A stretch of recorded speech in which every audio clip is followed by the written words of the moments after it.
Making the Cut. I'm Jason Horton. I'm Rebecca Lieb. And this is Ghost Town.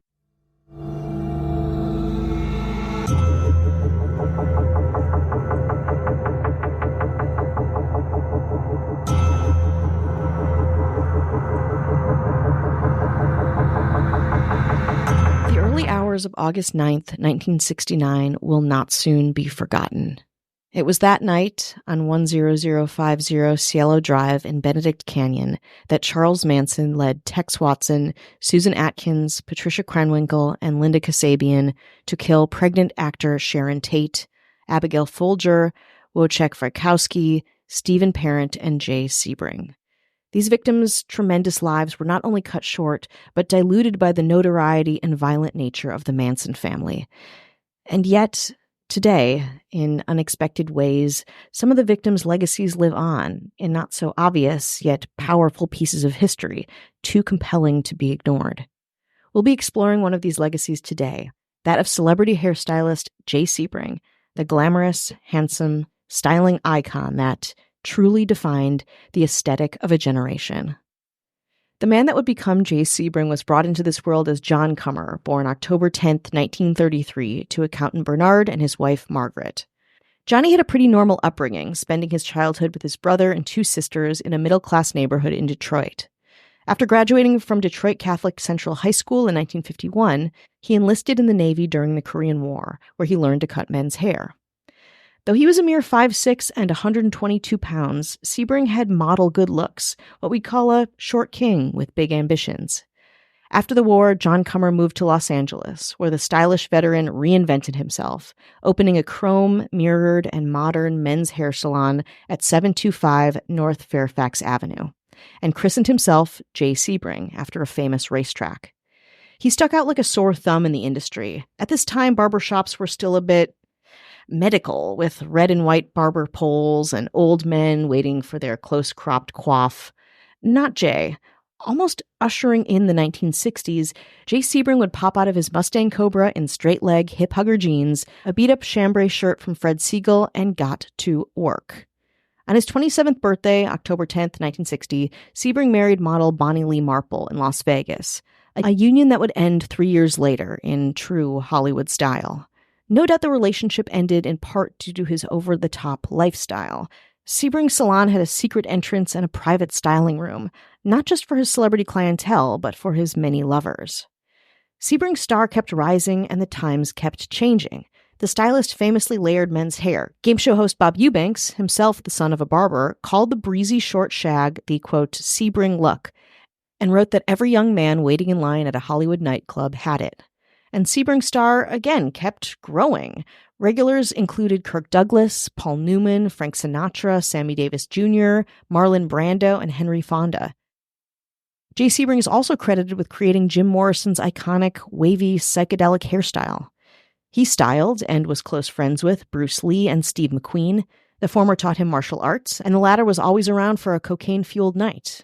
Warren Beatty, another client, of course, partially based his main character in the film Shampoo on Sebring, another unexpected memorial. Sebring loved it all, doing stints in the public eye all of the time. There's this incredible episode of To Tell the Truth, filmed on January 28th, 1963, where Sebring is the celebrity truther. You can find it online. It is great. Sebring also bought himself a nice house, a mansion on Easton Drive in Benedict Canyon, one with its own criminal history. Not to go off on too much of a tangent, but it was there that Jean Harlow's husband, Paul Byrne, died of suicide, about 2 months after he and Harlow had married, and under very mysterious circumstances. You can learn more about this in part 1 of our Chateau Marmont episode if you are so inclined. A friend of Jay Sebring's remembers that when he bought it, he showed him the bathroom where the body had been found and said, quote, "When I go, the whole world's going to know about it." Haunting and true words, are they not? In the late 1960s, most men's haircuts ran for about $1.50, but a session with Jay Sebring would cost up to $25, about $240 today. You were paying for the expertise of Sebring's attuned eye, yes, but also new technology that was very rare, if not downright foreign, in the men's hair marketplace. For example, Sebring brought the widespread use of handheld hairdryers to the States. Then popular in England amongst women, Sebring would use hairdryers constantly to achieve his lightweight layered looks. along with another product unheard of for men at the time, hairspray, to keep his creations alive long after his client left the salon. Journalist Joe Himes, a new client of Sebring's, once arrived to the salon on his motorcycle. When cutting his hair, Sebring asked if Himes would show him how to ride the bike, and he agreed. The next Saturday morning, Himes says that Sebring appeared at his house off Coldwater Canyon in, quote, full tailored black leather down to the black helmet and sunglasses. Sebring rode up and down the street and then asked if he could borrow the bike for the weekend. Quote, I got a call an hour later, Himes continued. He had an accident on his first turn. The motorcycle was pretty mangled, but Sebring said he couldn't afford its repairs. Instead, he offered Himes free haircuts in exchange. Remember, Sebring was charging $25, a hefty sum for some nice layers. Quote, Henry Fonda would be there when I went in. There'd be starlets shampooing hair. It was the hottest place in Hollywood in the afternoon. There was gossip, coffee, pretty girls, and the haircuts were damn good. It was worth a few $100s in damage to get the bike repaired. Less than a year after his divorce, Sebring met the woman he'd be eternally linked to, Sharon Tate. We'll get into their deep and complicated relationship after this break. Hi, hello, how are you? Hello. How you doing? How's it going out there? We are checking in. This is the check-in. Hello. Check-in time. We want to thank anyone who's listening, supporting us, spreading the good word of Ghost Town. Thank you, thank you, thank you, thank you, thank you. And those mayors, they're icons themselves. They are. They are. They're stars in the sky. And they're stars of the government. Yeah, that's which right. Is the, I don't know, it's the sexier one, right? Yeah, government's way sexier than the cosmos. Yeah. Files and stuff and org charts. Whoa. Love a good org Stop chart. it. Before this mayor was a mayor, they had a salon of their own. Really? Yeah.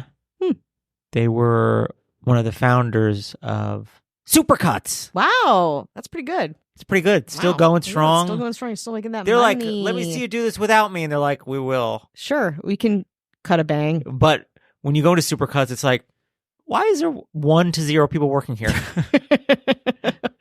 Do I stop It's going? abandoned. It's like literally like Ghosts. one person or there's no people. Yeah. Or you walk in there and you work there. Yeah. It's like, oh, I don't want to cut the hair. Get to work. That's Ashley Matson. Hello.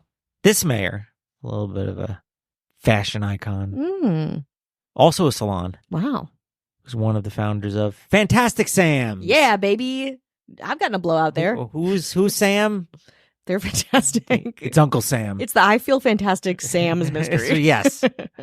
They were like, I'm going to go be mayor. Let me see you try to do this without me. And they're like, we will. Okay. And Rebecca will keep the lights on. Yeah, always. It's Cat Roselle. Hello. This one's I know it's East Coast because I've gone there when I've been out there. And I still get spam from them every single day, even though I went there once.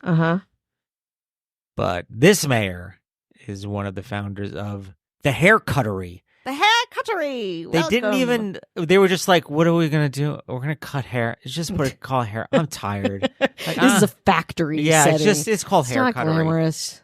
And I believe she probably knows it because she is from the area, but she may or may not. I'm going to find out. Maybe she'll message me. Is Kelly Meehan. Hello. Surprise, surprise. This mayor also has a salon. It's a lot of hair cutters out there in our government.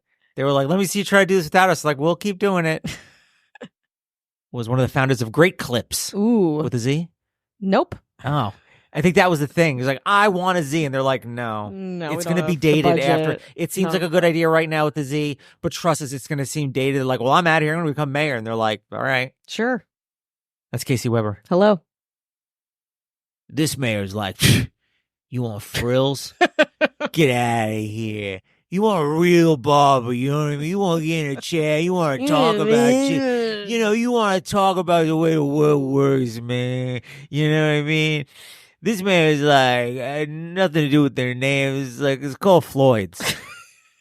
And, why is it $112? I don't know. It smells good. Yeah. But that is misleading. But it's got like, it almost kind of has like is this like a motorcycle club? Is this like a boxing gym? And it's like, why is it $112? I know, I'm done. Just for a fade. I don't need a succulent next to the thing. It's just a fade. You're just giving fades. Well, not Floyd, but Matthew Clemens LeRae. Hello. This mayor walked away from a dynasty. This one you're going to know right away. You're going to be like, oh, yeah. It's like the Kleenex to tissues, the Xerox to copy machines. You know it. We all know it. We've all been there many times.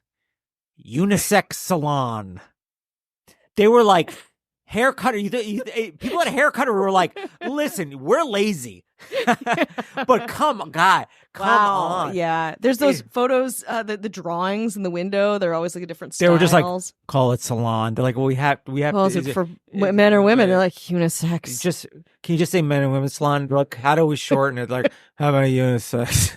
They just fall asleep. Well, this mayor walked away from it all. It's Marissa Rothermel. Hello. And then our governor would bulldoze every single one if she felt like it. Our governor is the founder and still owner. Now, this might literally just be for people in Los Angeles, but the billboards are iconic. They really are. And they always change. I mean, when you ever see a billboard and you're just like, that's too much. It's like, what is happening? It looks like a magic show at the Bellagio. It really is. Yeah. It's like Chris Angel Mind Freak if it were a studio in dumpy West Hollywood. Yeah. And it's just a lot of it's just like the Lion King. I'm looking at a bunch of them because it's like every 6 months he's like, we have to completely wipe our marketing slate clean. I want new headshots. Yeah. I want new fonts. I want new taglines. And it's just like, he looks like he's just a photo. And you're wondering who this is. Well, the person behind it is our governor, but the name of the salon is Chaz Dean's. If you're not familiar, you shouldn't be. Look it up. We have to see it every single day going down day. Some street. I'm like, it's our burden. Didn't we have really long hair and like a beard, and now it's just like a pompadour? Yeah, it's blonde. He's always like so Barbie blonde. Yeah. Cut, color, style. 6444 Fountain Avenue, Hollywood. We should look into this dude. I know. We should do an episode. There's got to be. He had to have murdered. He murdered somebody. I think we should get you undercover in a Chaz Dean salon. Yeah. Well, we'll see. Maybe. But if you want to thank the person who makes affords Chaz Dean's different looks every single time, that would be our governor, Avian Noble. So if you want no ads, no chit-chat, bonus episodes, just the good stuff, and a great haircut, 7 days free, head on over to patreon.com/GhostTownPod. No, I mean, they already have their own Patreon. Patreon.com/GhostTownPod. Don't go to their Patreon, go to our Patreon. Yeah. Theirs is probably killing it. They're probably crushing it. So true. We're sending so much traffic to Unisex I know, Salon. Absolutely. You want to get back into it? Let's get back into it. We're back in Los Angeles, California in the 1960s. Now, according to Larry Geller, Elvis's hairstylist, who actually originally worked for Sebring, it was another stylist, Jean Shakove, then the hottest women's hairstylist in the city, who first told Sebring about Tate's existence. Are you following? Geller says, quote, Jean was telling us how beautiful this new starlet was, and Jay started pounding the table saying, I'm going to get her. I'm going to get her. Sebring asked his friend Joe Hyams, again mentioned earlier, at the time the West Coast bureau chief and columnist for the New York Herald Tribune, to introduce him to Sharon Tate. So he obliged, arranging an interview with Tate at Frascati's, the then hot Italian restaurant on the Sunset Strip. Hyams said, quote, as I was finishing the interview, Jay came in and sat down next to Sharon. After a while, I left. The next day I called Jay to see how it went, and she answered the phone, so I assumed it went well. The two soon became inseparable, with Tate becoming a fixture at the salon. She even learned how to cut hair. According to novelist Dominic Dunn, he met Tate in the private room at the salon, where he had a standing appointment every 3 weeks. Quote, she would often be sitting in a chair just to be with Jay as he worked. She looked so young that I thought at first she was coming there after school. According to Sebring's employee Joe Toranuva, quote, Sharon Tate was his girlfriend for a long time. To me, he always loved her. There was this mystique about him. He was very shy, except with close friends. He was guarded. He had a lot of things going on that were just ready to click. Tornanueva goes on to say, quote, I idolized him. Sebring took him along when he went to Las Vegas another story about Sebring and his employee Tornanueva. He took him along to Vegas every 3 weeks to cut hair in Las Vegas. Celebrities' hair like Frank Sinatra, Sammy Davis Jr., the casino owners who owned the biggest casinos at the time. Sebring would always fill Torre Nueva in on clients, who were often, as you might imagine, questionable people with a lot of money and power. He'd say to Torre Nueva, "Those guys are from the Purple Gang in Detroit. Just keep quiet and cut. You'll be okay." In fact, after the killings, the police and the FBI went to see Torre Nueva. It was then that he got a call from an unnamed client in Las Vegas. Quote, "Joe, I know you're worried. Listen, you're a good guy. You never hurt no one. No one's going to hurt you." But I'm getting ahead of myself. During all of these celebrity clients, the ones in Vegas, the ones in Los Angeles, it was the 1960s, and Jay and Sharon were a whole thing. They were the hottest couple in Hollywood. Some biographers say that Tate felt she was too young to marry Sebring, while others say she was ready for marriage and recently divorced. Sebring was not. Either way, things were huge and high profile, but they changed when she went off to London to film the 1967 horror comedy The Fearless Vampire Killers with director Roman Polanski. Polanski wrote in his autobiography that the two bonded during an LSD trip one night, and by dawn, they were in love. Sebring, who was technically still dating Tate in Los Angeles at the time, was heartbroken, but resigned to this new reality, giving Tate his blessing and telling her he'd like to still be friends. So, they were. Whether Sebring pined for Tate or had an affair with her after she was married, we'll never know. But the fact is the two had a deep connection that time was not kind to, in so many ways. When Polanski, who admitted he cheated over the course of his 18-month marriage with Sharon Tate, extended a European trip in August of 1969, Sebring was the first one Tate called to keep her company. Realtor and friend of Sharon Tate, Elaine Young, remembers this time. In fact, she had been to see Tate the week before she died. Quote, "Jay was very good looking. He was crazy about Sharon. The biggest mistake he ever made was not marrying her. She left him and went to Europe and married Roman, who treated her like dirt." Tate asked Young for baby decorating advice on that fateful visit. Quote, "Jay was half staying there with her," Young said. "Anyone could walk in and out." Polanski never returned to the house in the canyon, nor did Elaine, because on August 9th, 1969, the Manson family would break into the house on Cielo Drive, changing the course of cultural history. In an even more heartbreaking detail about this tragic night, authorities conclude that Sebring was shot first, allegedly for protesting over their captor's rough treatment of Tate. Even facing his assured death, his connection to Tate was undeniable, trying his best to protect her and her unborn child. Elaine Young, who disturbingly enough also says she sold O.J. Simpson the home where he would murder Nicole Brown Simpson and Ronald Goldman, was in the car when she heard the news on the radio. "I was devastated." 10050 Cielo Drive was sold to a new owner who stayed for years, saying, quote, "The house had good vibes." It sold to a couple developers, then was rented out to Trent Reznor, and eventually owner and developer Alvin Weintraub had it demolished in early 1994 and constructed a new house close by with a new, less controversial address, 10066 Yellow Drive. That new house remains there to this day, as does a modern salon named Good Form at 725 North Fairfax Avenue, which was open for business for women's cutting, color, and styling until Tuesday, September 4th, 2024. This space, always a salon, is part of Sebring's legacy, at least for now. So why is it shutting down? The building's recent buyer, operating as Fairfax Avenue Holdings, LLC, filed an unlawful detainer case to evict Good Form, and they decided not to fight the eviction. And so, after these owners continued Sebring's legacy for the last 65 years, its fate, at present time, as we're recording this, is uncertain.